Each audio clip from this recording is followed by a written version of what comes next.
Thanks for coming on, bro. Ah, pleasure. Thanks for having me. It's been a while, eh? Oh, bro, I think the last time I saw you was C grade. Footy. Yeah, footy. Yeah, You still with playing that footy? cracker year of footy.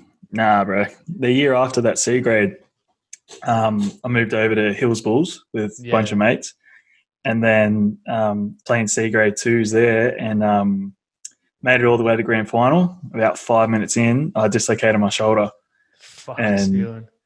yeah, um, yeah, they went on to lose it as well, and I just went, nah, I don't really want to go back. Don't really need to.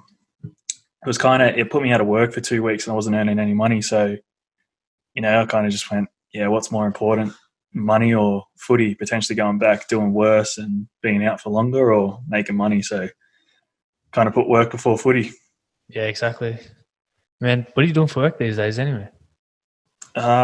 So I was, for the last couple of years, I was doing a carpentry apprenticeship, and it was kind of leading nowhere. I was only doing fire doors Yeah, and okay. basically nothing else carpentry other than doors. And I was like really weighing up, should I finish and get that qualification? But on paper, I'm a qualified carpenter, but in reality, I'd be a qualified door hanger, and all I could do is doors. So I was like, yeah, nah, I don't think this is for me. So I left that and I got into a little hospitality stint. So I was working at Bella Vista Hotel, and then that just really, I wanted to work behind the bar, like work up towards there, but I was just picking up cups and plates and shit after people. So I was like, nah, I don't need to do this anymore. And then my Mrs. Dad said, the warehouse at work needs workers, like pickpackers and stuff. So just been doing that for the past like 6 or so months, yeah, and pays the bills. So I'm Yeah. sweet. You still got plenty of work at the moment, or what do you So class as essential, eh? yeah. Because we're a refrigeration company. We supply Woolies and Coles with all their refrigeration needs and Oh, whatnot. okay, So sweet.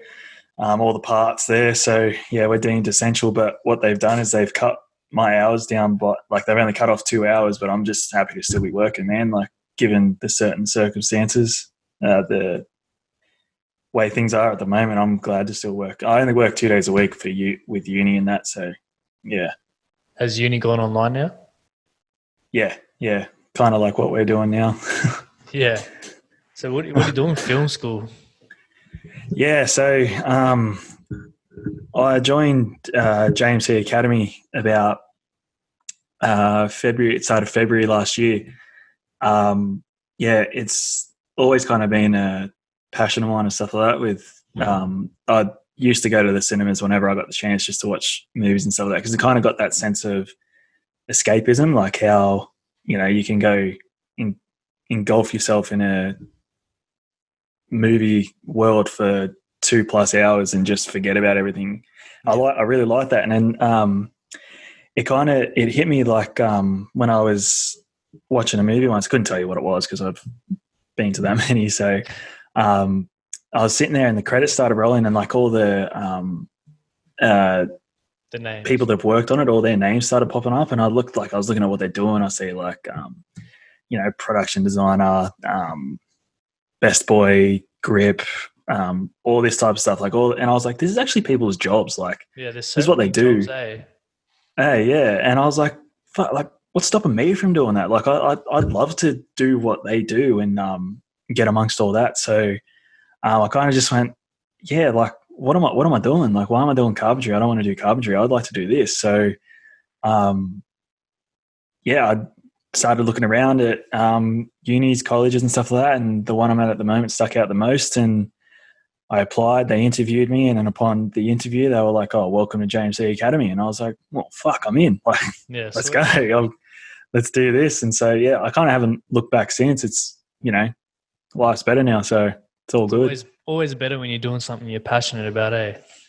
Absolutely, absolutely. Like a bunch of my mates that also go to uni, they're like, "Oh, fuck, I'm dreading going back to uni." I was like, "Fuck, I'm keen," and they're like, "What do you mean?" I was like, "No, like I'm doing film, bro. Like, let's go. I'm happy. I'd rather just do it with no breaks." Yeah. Yeah, so that's basically me. Yeah. How long's the why course I got for? into it. Uh, two and a bit years. So I'm a trimester 4 at the moment. It's a 6 trimester course. Yep. So yeah, just over halfway, and yeah, keen to finish and get out there into the workforce with it. Given that this whole What are you thing. planning to do after it? So eventually, I want to open up my own production company and produce my own content, and eventually open up a studio, and then yeah, basically run a studio, and then just see where that goes. Like I'm full of ideas. Like I've got a whole diary full of movie ideas I want to write and direct, and that coming out of it. But yeah, first I got to get there. So Yeah, you'll yeah, get it's there. Just based. stick to it. Yeah, absolutely. Thanks, bro. What's your favorite part of film? Favorite part of film. That's a trick. I love every aspect of it, really. But if I really wanted to get into it, I'd rather. I'm more of like a writer slash editor. Like I like the writing and the editing part of it because when it comes to your production stages, you've got obviously the idea, which then sparks into a script, which then needs to be written in a like feature film format, a short film format. There's loads of others that they kind of go through the process and they just want to write a feature film straight away, rather than going through the short film pathways and stuff like that. And like just making sure that sort of little content that sort of gets your name out there. Yeah. And then when you do all that, you chuck it into the editing suite, and then that's a whole different process. So you've got one idea that's solidified in your head, and then when you put it into the editing suite, you kind of have to let go and let the editor sort of go, oh, look, this would go better with that and this and that. So yeah, I kind of like that more than like I love the on-set stuff. Like being on set's pretty fun, but I like the editing stuff a bit more. So it's kind of like where I'd like to head. Yeah. Fuck. How do you enjoy editing? Like, I fucking suck at Uh, it. so when I first started, I remember sitting in my first production post-production class, and he was like, oh, we have to put together these clips of this dude riding the bike through mountains, and we had to make this like documentary kind of thing. And I remember looking at the software and I was like, holy shit, what does this mean? Like I had no idea what I was looking at, and I just went, oh my God. So I went home, looked up all these videos on how to edit and stuff like that, and then kind of just went back to uni and just fucked around with a couple of things. And then when you have an idea in your head and then you put some clips together with music and sound effects and stuff like that, and it pulls off, it was like the best feeling ever. So I was like, I'd love to do this. And Yeah. that's how I kind of developed a little bit as an editor, was just playing around with stuff and making things go with things that wouldn't normally go together, and music and sound effects and stuff. And yeah, that's kind of how I go with editing, is just mucking around with clips and seeing how they go together.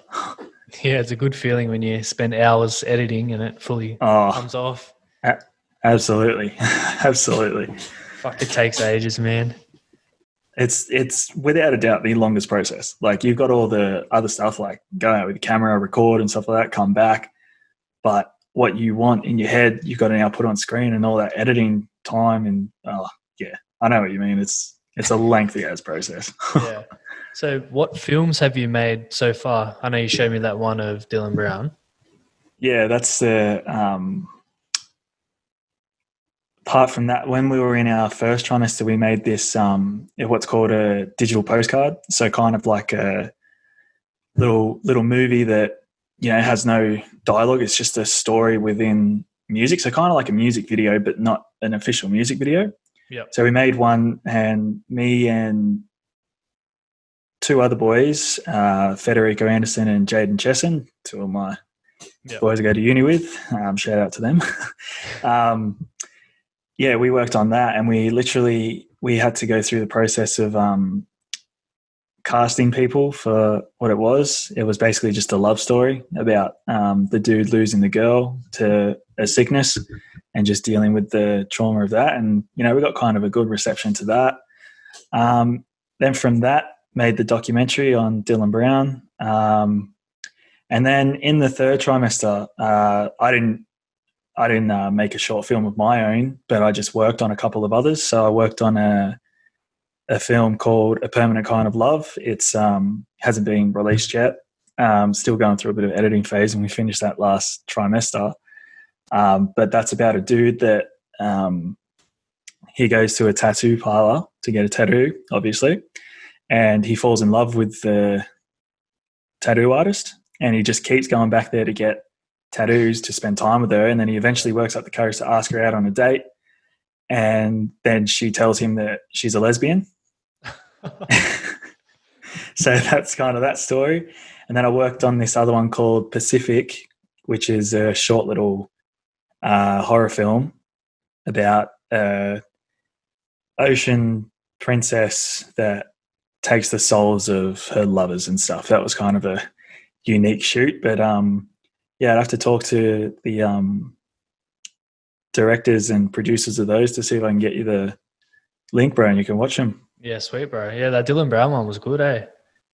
Yeah, look, that kind of took a lot longer than we expected, and obviously Dylan's up in the top leagues. NRL, so finding the time and scheduling with him was a bit challenging, but we eventually got one day with him down at CB Kelly Park, which is where we shot all our interview with him and stuff like that. But yeah, that was kind of challenging. But then that day we kind of just went, there's no fucking around really, because this is all we have. This is all the day we have, so we have to get everything right. And we had a class that afternoon as well, so we started at 6:30 in the morning, setting everything up, figuring out where the shots are going to be and everything like that. And Dylan rocked up at 8, and then we said that we would film everything we needed to film within 3.5 hours. So we had from 8 till 11:30 to film with him, and then we had to drive from CB Kelly into the city for uni. So I had to drive all the crew and everything like that. Bro, it was a headache, but you've seen the end result. Like it actually turned out all right. Yeah. So yeah, so it's a shame you couldn't actually put it out there. Yeah, no, that's what because I remember when I first, because my brother's mates with Dylan, and that's how I got the whole thing going anyway. And I remember going back and forth with Dylan, and he was like, "Where's it going?" And I was like, "Oh, it's literally going nowhere, bro. It's just going like it's for uni. That's it." Because he told me that the Eels like to control the content that they distribute in their light and their way. So if I had this film of him and it didn't live up to their standards, they could have fucked me well before my career even began. So I just went, nah, look, it's kind of better to just keep it behind closed doors and just, And I did ask him, I was like, oh, talk to Power, see if they want to, like, if they let you post it and everything like that. And he's like, yeah, sweet, I'd love to post it. And so it's turned out real well, but I think he never got back to me, so I don't think Para gave him the okay, or if he even asked, doesn't faze me. I still got that as something that I worked on. So yeah, exactly right. So what else have I worked on? Favorite genre would be? Favorite genre. So growing up, I always had action movies as my favorite genre. Then I kind of wanted to branch out a little more and see what else is out there, really. So kind of ventured into the horror genre. And then from that, I just had those two back to back going into film school. And then all these people started telling me about all these art house films and stuff like that. And so I was like, oh, they're not really up my alley, but I'll give them a watch. But watching them, and I was like, oh, like, shit, this is like a whole new world, really.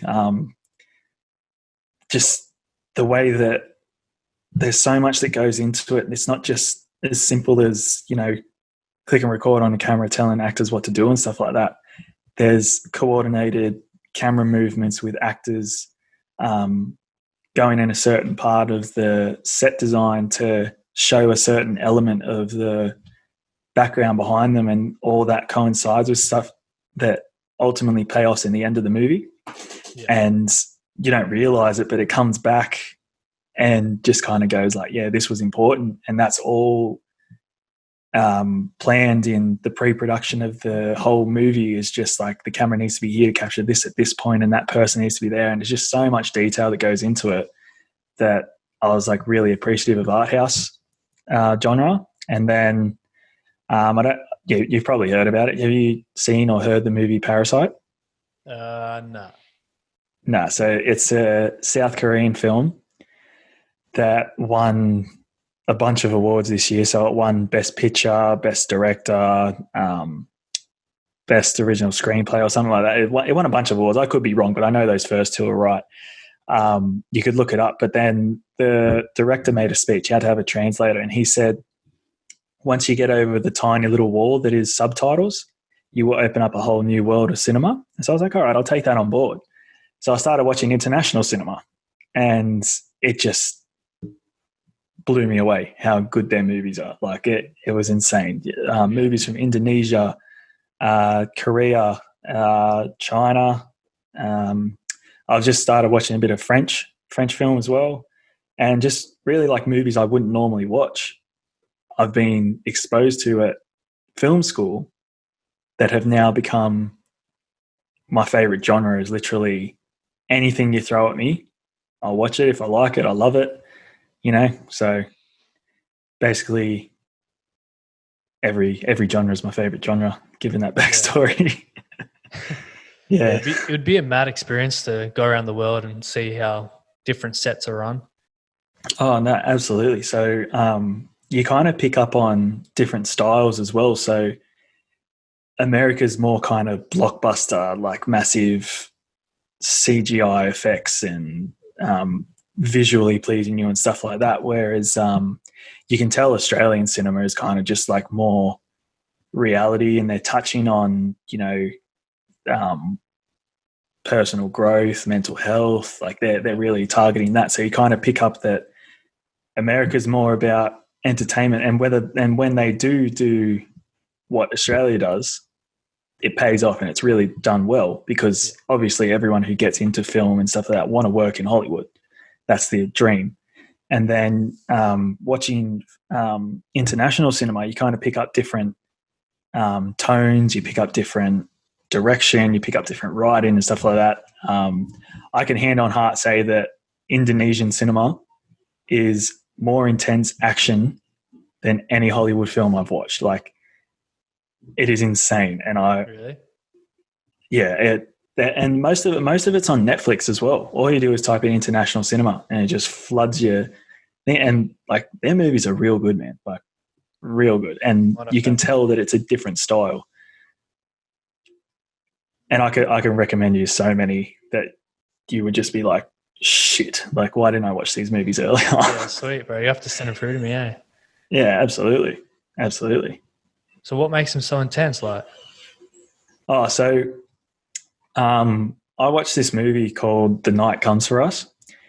It was a movie shot last year. It's got one of my favorite actors in it. His name's Iko Uwais. And how I got introduced to him was the movie Mile 22 with Mark Wahlberg in it. And the action that was in that film was kind of a bit more intense than any action I've seen in any other movie. And I was like, I wonder why that is. So I did a bit of research on it. And it all just led back to this one actor, Iko Uwais. So I did a background check on him, really, to see what he was in. And I found out that he was in The Night Comes For Us, and he was in both the Raid films. He was in this movie called Triple Threat. He was in another movie that I watched that was really good. I can't think of the name of it. I'll get it for you, though.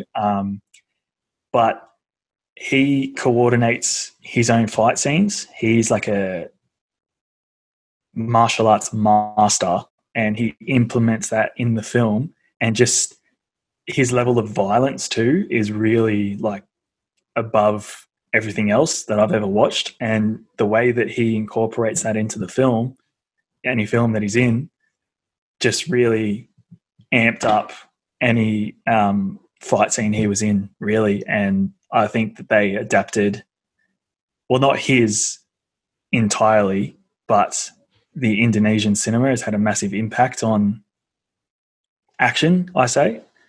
Yeah. I think, yeah, I'd say that. And he actually, well, not him, but a couple of people that he's been in a couple of films with that coordinate fights as well, actually coordinated fight scenes in all the John Wick films as well. Oh. So I think it's slowly creeping its way over into Hollywood cinema, which will be amazing. If they could mix both those genres together, then I'll just watch Hollywood cinema. It'll be amazing. Yeah, it's amazing the movies they make these days. Hey, fuck, the Oh, graphics, definitely. the intensity, it's crazy. Yeah, and you just have to think about how much goes into it, I know. budget-wise, and just putting aside that time to come out with a film that'll engage you for the 2.5 hours or 3 hours you're sitting there for. Like, it's a process, but it's when it's done well, it's done real well. So when you make these films at uni, is it a professional set or? Yeah, so as professional as a student production can be, but we do use like the lighting or the gels that go with the lighting and the diffusers that go with that, all this professional sound equipment as well. Most of it's industry standard as well. And yeah, so pretty much as if you were on a professional set. So it kind of gives you that feeling like, oh shit, I'm doing it in school. This is what it's going to be like on the outside, but obviously done better than it would be on a student set. But yeah, it's full on professional, really. How many people would roughly be on a set? That depends with departments, really. So I know that obviously, so you've got your above line people, above line jobs, and then you got your below the line jobs. So above the line is like your screenwriter, editor, director, producer, production designer, all those kind of jobs. And then below you've got like gaffers, grips, data wranglers, art departments, and just basically there's a long list. There's a long list of people that are below. So it depends really with your vision how many departments you need, and that really varies on how many people are on set. But if I had to break it down and say how many people are on set, I'd say 20, 30 plus. That's all right, eh? Fuck. Yeah, so a lot gets done. Oh, yeah. Yeah. It'd be crazy. And there's literally a designated runner job. So you literally go, I need this for that person. Off you go. And they just out of there. And roughly, like, depending on what you're making, how long does it usually take to make the films? So when I was on set for A Permanent Kind of Love, we get called onto set at 10 a.m. and we wouldn't get out of there until 9:30, 10 o'clock. So 12-hour day, but you're there because you love it. So yeah, it's really not work, but you know, you kind of just go, fuck, that was a quick 12 hours. Like, let's do it again tomorrow. Fuck, that sounds hectic, eh? It is. And I do, like, if you could just go onto any set and just watch how it's all done, you'd be like, oh, shit, this is amazing. Yeah, I can just tell, like, you're really passionate about it, eh? Oh, yeah. Yeah. Back in the day when me and my girlfriend started dating, like, we'll go to the movies so much. And she's like, do you reckon we could do something else? I was like, oh, yeah, we can, but this movie's coming out this week. Let's go see that. So, yeah. So you're always dragging her along to the movies, eh? Yeah. And she's coming around. She's coming around saying that she likes the stuff I like and stuff like that. And, you know, I'll get her to come around one day. What would you say was your favorite movie? My favorite movie now? Yeah. The one I mentioned before, The Night Comes for Us. Yeah, okay. And that movie, I just remember watching it and just being blown away by the action, the fight choreography and the cinematography, and it's amazing. Have you got a threshold for violence when you watch movies? Yeah, I don't care about violence. Okay, good, because this is by far the most violent movie you will ever watch. Guaranteed. Is it like violent throughout the whole movie? Absolutely. I literally, this is no exaggeration. You get maybe 5-10 minutes of story from the start, and then the rest is just all fighting. I can dead set hand on heart say that. It's so much fun. Bro, I hate those movies where you got to wait like half an hour to finally see some action. Oh, definitely. Unless it's done. 5 minutes. Yeah, exactly right. Unless it's done right, like unless it's like engaging you for the first half hour. But if it's just like you're sitting there checking your phone, adjusting your comfort in your seat and stuff like that, it hasn't done its job. Yeah. And there's so many movies So like that. absolutely, I've sat through some fucking terrible ones. I'll tell you that. So talk to me about this podcast. How did all that get started? So at What Are Your Thoughts podcast. Yeah, I don't want man. to give myself a shout out, but yeah. So a bunch of mates from uni, we literally the conversations we have at uni, we're just like, fuck, like, why don't we have a podcast? Like, that'd be fucking hilarious. So, and one of the boys on it, his name's Josh. He had a podcast previous with one of his mates, but it kind of just went down because everyone he was on it with was kind of like, oh, I don't know if I want to do this anymore, kind of thing. And it kind of just went down. People lost interest, and he was kind of the only one doing anything on it. Yeah. So I went to the boys. Why don't we start up a film podcast? Like, why don't we talk about films? And then he came along. He was like, oh, why don't we incorporate both? Like, just tell stories about life, really, of film students and talk about film as well. I was like, yeah, fuck, let's do it. So we kind of all just got together, and first episode's kind of just us talking shit, and then a couple movie recommendations at the end by me. And then we kind of just went, all right, cool, what can we do next week? Come back again the next week, did the same thing. And then we started getting into talking shit, really. And then at the end of it, we'll pick a movie, we all watch it, and then review it, pick apart the holes in it. We'll pick apart what we liked, what we didn't like, what they could have done better. We're going to incorporate like what we would have done in that situation and all that kind of stuff. So basically, it's just a bunch of film students talking shit and pretending we know stuff about film. Oh, well, I listened to the first episode. It was fucking funny. Yeah, a lot of the stories come from our mate Jay, who's kind of like the party type, adventurous dude. Really, yeah, he does a lot. Which, yeah, I love him for his stories, and yeah, he's a good bloke. How many episodes you got out now? I think we've got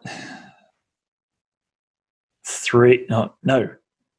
I think we've got 4 out, including a bonus episode that was kind of like a half-hour one that was kind of rushed, but we thought, because we can't get into the studio to record another episode, let's just release this bonus episode, see how that's received. So, we're getting some good feedback and stuff like that. So, we must be doing something right. Yeah, well, I enjoyed it. It was good. No, that's good. Glad to hear it. Like, I don't know much about film as well, so it's good for me to learn a bit and listen to you guys talk shit. That's what we kind of said. We said that for people that listen to it and don't know much about film, we want to give them something that they can still listen to. So really, we don't want them to go, oh, they're talking about film, click off.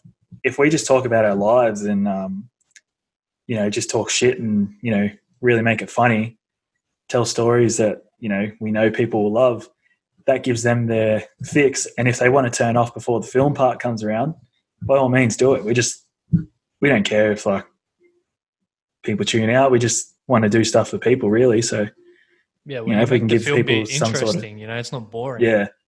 Yeah. So if we make it engaging, kind of, and do something right by them and make it entertaining, then we're doing what we want to do. And yeah, that's kind of what our podcast is about. Yeah, so you're just pumping them out on like Zoom at the moment? Yeah. Actually, no, sorry. I'm thinking of class. We have this app called Discord. Okay. And we record through there, and we record through a program called Audacity. Then we send all our audio files to our editor, and then he puts it all together, and then we release it that way. So, have you thought about like actual video recording it? We tried that week one, but none of us, we kept forgetting to bring our cameras and stuff like that. So we were like, why don't we just get the audio format down pat at the moment, and then we'll start multitasking with recording with cameras and stuff like that. Yeah, So because I think video would be good as well. Oh, definitely. See your reactions and all. We content. we asked our digital producing teacher, who's teaching us all about making content for social media and getting our names out there and really advertising that way, about how will we get the podcast out there. He's like, just bring a camera along to your sessions, take little snippets of that, chuck it on an Instagram page and promote the shit out of it, and then hopefully they buy it and listen to the episode for all the best bits that you guys are promoting, really. Yeah. So Instagram and Facebook's where it's at, bro. Oh, absolutely. I've noticed that you listen to the Ice Project as well. Yeah, bro. I follow him fucking so hard. I'm trying to start up a little side hustle at the moment through what he's been saying. Like, oh yeah, what are you going to start? Yeah. As cliche as it sounds, I'm trying to start up a t-shirt. That's right, bro. Me and my brother, we're trying to launch our own t-shirt line, but all the stuff, I'm sure all the stuff that goes into starting up a little business is really challenging. So it's just figuring out where to go from idea to actually launching your product, really. Yeah. So that's listening to him speak. I'm just like, fuck, I want to do this, and hearing that he's got an office and the way he started out, and I'm just like, fuck, I want that for me. Like, eventually from that, then I'll, can implement that and run in a studio and that. So that's kind of, where I'm at the moment. Did you got a name for the t-shirt brand or? Not yet. Kind of just figuring out logos, designs and stuff like that, and what the t-shirt's going to look like, the material, who we're going to target, like all that, just getting out all the little shitty parts that no one wants to do at the start, and then get to the fun stuff. Yeah, it's going to be hard at the moment as well with China all closed and shit. Definitely. So I think it's a good time to really think about how we want to attack it and everything like that, when there's I'm not going to say not much competition at the moment, because everyone's struggling, but you could really, you're not wasting time in rushing a product when you kind of really get it right, and then launch it when the time's right. So that's kind of how I'm approaching it. Like, don't rush into it. Just take your time, make sure everything's right, make good decisions. Don't rush the process. Just make sure you're doing it right before you get it out there. So if any time's good, it's probably now. Yeah, like most people, they care about the product, but they care more about the story behind the product. Like, that's what they want. Absolutely. That's why they buy that product, is for the story behind it. Definitely. Absolutely. So if you're going to do that, man, I reckon you should document it all, like from absolutely beginning to actual product. I sat down with my diary the other day and put the camera in front of me, and I was like, this is day one of launching so just kind of doing that, so then I can look back when, let's say I get out there, and then I have all these documents so that I can release a whole bunch of content to show people why they should buy the product, really. Yeah. But that's not why I'm doing it. I'm not doing it because I want to make lots of money off it. I just want to do something, really, just get out of my comfort zone, challenge myself and see where it takes me. So that's. And people want to see the ups and downs. They want to see everything behind it. 100%. That's what they love. Yeah. Because if you're promoting a business that's just, all ups, people are going to be like, oh, well, when you fuck up or anything like that, they'll see the downfall as really bad to your product. So if you're showing them, ups and downs, they kind of know what to expect. And if you fuck up, they're like, oh, well, look, he fucked that up back then as well. So yeah, and people can actually relate to you. Exactly. Well, that's mad, bro. So Start all that up. Yeah. So was kind of thinking about it today that start up a little side hustle at the moment, study, work, and do my side hustle, and then eventually start creating content for both little short film ideas that I have and this clothing brand as well. And it just really keep my mind occupied in this isolation because there's only so many movies I can watch in a day and so much video games I can play in a day before I'm like bored out of my brain.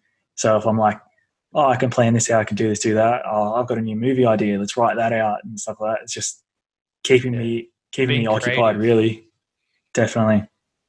So, I kind of want to, I know I touched on it a bit before about why I got into it, but if I really had to go to a movie that inspired me to get into this or why I got into it was because, like I said before, doing my carpentry apprenticeship and it wasn't really going anywhere. Me and my missus went and saw, we were coming back from the shops one night and I don't know, I just broke down. Like I just started crying. Like, I was like, fuck, like what if I don't do anything with my life or anything like that? Like, what if I'm just someone that just works for someone and people tell me what I need to do for life and stuff like that? And then the next day I kind of woke up with a new attitude and we went to the movies and watched The Greatest Showman. And that movie's, you've seen it? Yeah.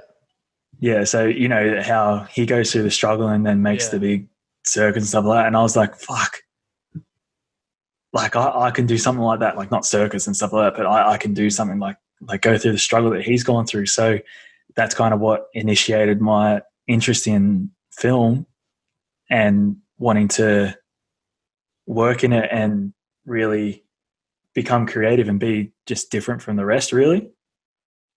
Yeah. So yeah, that's kind of why I got into it. Being creative. Bro, creative, man, is key. Right. Absolutely. I was like you, like probably this time last year, I was at uni myself doing sport and exercise science, and I was like, I fucking hate this shit. And because the whole it's oversaturated. Like everyone's doing health and fitness, and it's like I didn't enjoy it. So I was like, I went to one of these events that you've probably seen that I go to. For entrepreneurs and all that stuff. And I was like, fuck, why can't I do this shit? So I was like, the next week I fucking dropped out of uni and just started working for my family business and trying to grow that, and then started vlogging, now podcasting, all that stuff, man. And just my mind's always ticking over. Yeah. It's because you took that leap. You kind of just went, fuck, like I want to do something. And then, so I'm sure when you were doing your uni course, you weren't thinking about vlogging and podcasting and stuff like that. No. Then once you go, nah, fuck it, I'm going to try it myself. You then go, oh, I can start a podcast. Oh, I can start vlogging. I can start distributing content and doing stuff that makes me genuinely happy. Like, yeah, it's a domino effect, man. Oh, 100%. 100. Because I was looking at filmmakers going like, fuck, that was a good movie. And then I was just always thinking like, that was something that I could never reach. Yeah. And then I was like, but these people were like me one day. They were watching movies and went, I want to do that. And then went through the process to do that. And like, not saying to anyone like there's a chance you're guaranteed failure, but at least you try. Like you've given it a go. You've been given the skill set to achieve those goals that you've set. Yeah. And you keep at it. You keep persistent. You're going to get there one day. That's just the way I'm looking at it. People are saying to me like, oh, what if you don't make it? I'll get there. Don't worry.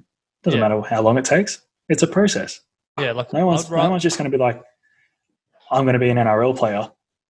Next day they're signed by the NRL. Like, it's a process. Yeah. Like I'd rather go out and try something than get to 80, 90 years old and fucking regret not doing shit that you wanted to do in life. Absolutely. And that's one of my greatest fears was like, I didn't try. So, So like, how are you supposed to grow as a person if you're not jumping out of your comfort zone and doing new shit? Exactly right. It's and like, how are you supposed to know who you are as a person if you don't do new shit? Exactly. If you don't get out of your comfort zone and challenge yourself, you're not really doing anything. No, you're just wasting time on this earth. Absolutely. And so many people do it, and you just look at them and like, what are you doing with your life? You could be so much more. Absolutely. It's just about people's drive and stuff. I'm sure everyone has dreams and whatnot, but they just like, look, I won't be able to do that. Yeah, I think what it is the fear of failure. Exactly. definitely. But you don't fail. You fail when you don't try. Yeah. 100%. I agree with you on that. That's if you don't try, you won't know. Yeah. You learn from those setbacks and you keep moving forward to what you want to do in life. Yeah, absolutely. And that's how I see that you ultimately unlock self-acceptance and your happiness within yourself. Like if you've made something of yourself, you go, fuck, I did that. Yeah. I did that. I made that of myself. It's like no one gave that to me. I did that. So yeah, that's deep, but it's deep. That's good, man. I love talking about shit. That's why I started this podcast, man. Yeah. So do you do any personal development, like reading? Do you listen to other podcasts or? So I've only just kind of recently got into reading. So being real, I've followed you and you started reading and stuff, and I was like, oh shit, like Nick's doing something here. Like, what's happening? And then I saw he came out with a podcast. I was like, oh shit, played footy with old mate, so let's give it a listen, see what he's doing. And I was like, oh shit, like I could do that too. Like I played footy with Nick. Like we were mates when we played footy. Like fucking Nick's doing it, I can do it. So I kind of like, and that's when I messaged you going, oh, what was that book you read? Yeah. And he told me, I was like, fuck, sweet, placed that order, got it delivered. So I started reading that. I do, however, want to get like better at designating myself like half hour a day to read or something like that. I've been a bit slack with reading. I found and stuff, it hard in the beginning as well. Oh, definitely. It's hard. And I'm thinking like, oh shit, man, like that book's there. I got to read it. So I'll get it out. I'll read a chapter. I'm like, cool. Read a chapter, put it down, but I won't touch it for the next 3 days. I'm like, fuck, I need to get back into this real bad. So, and then, so I started reading and then listening to a lot of film podcasts as well. And I was like, oh, look, yeah, I'm studying film. So basically they're talking about what I already know. What if I start listening to the YKTR podcast? Because, you know, I loved Isaac John as a footy player. Corey Norman's one of my favourites, and Seguiaro, I love him as well. I was like, all right, let's see what they're doing. And then I started hearing Isaac talking about all the business side of it, and he's showing us the ups and downs, like you said before. Yeah. And I was like, fuck, there's so much that I could do based off what I've done. Like, if you set aside the time to read, it's because you want to further better yourself and you want to change your life, really. And if you want to start up a little business as well, it's because you also want to do something that makes you feel better and stuff like that. And I kind of just went, I didn't like where I was, but I like where I'm at now. Yeah. I'm not where I want to be, but I'm sweet where I am now. And you're working on yourself every day. Exactly right. And because I've accepted that, life's like brighter now. It's so much better. Like I wouldn't look back, and I'd honestly encourage anyone that's, you know, having doubts about chasing a dream of theirs, just go do it. Because when you get to a certain point, you're just like, I'm so happy that I've started this, that you'll want to make it better and you'll want to get to where you want to go. And then once you get there, you're going to look back and go, I'm so glad I took this leap, because it just makes life so much brighter and better. Like, honestly, as corny as it sounds, everything you see just becomes brighter. Like, it's so much better. It's so cool. Yeah. Yeah, no, you just need that. You need that moment. Like I said before, like when I broke down, I was like, fuck, I'm not going to do anything. And then I kind of went, I don't want to be here anymore. I want to be there. So I want to work towards that. And, you know, all you need is that moment and that leap of faith, and you will never look back. That's what I encourage everyone to do, really. Yes. Just take that first step and just keep going with it, man. You take that first step, you're doing something right. You think about the idea and go, all right, what can I do to get there? Write it down. You've got a goal on page. It's no longer in your head, it's in the world. Yeah. Go from that. Like, that's how I look at it, really. So, yeah. Fuck, that's sick. Did you end up finishing the Atomic Habits book? No, not yet. That's the book I've been a bit slack with. Bro, I pumped that out. I just lent it to my mate the other day for him to read it. Oh, shit. Everyone's on that book now. Yeah. No, it's good. And so with that book, my missus got the subtle art of not giving a fuck. Oh, yeah.